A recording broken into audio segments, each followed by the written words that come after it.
Mockoon is a free cross-platform desktop application that takes API mocking to the next level. Mockoon offers a fast and easy-to-use interface and gives you complete control over your mock APIs with advanced functionalities like a templating system, a proxy mode, and request recording. This tutorial will show you how to install the desktop mocking application and set up your first mock API.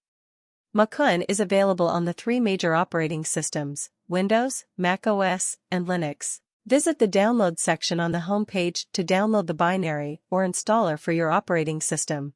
Once downloaded and installed, you can open the application and start creating your first mock API.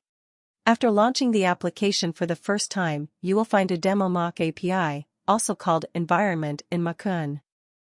We will close this demo environment and start from scratch. To create a new mock API, click on the New Environment button at the top left corner. You will be prompted to choose a location for the environment's JSON file. Your new mock API already includes an endpoint on the root level, /. You can modify it by setting up the method and path of your choice.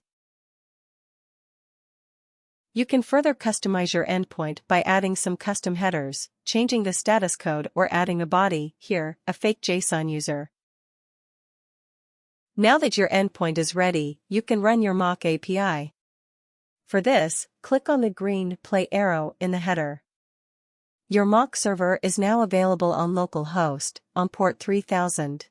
You can do a test call to your new mocked endpoint URL, using your favorite tool, here curl, and see the returned response.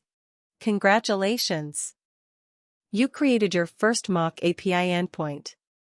You are now ready to explore the other functionalities like requests logging, partial API mocking with proxy mode, or the templating system.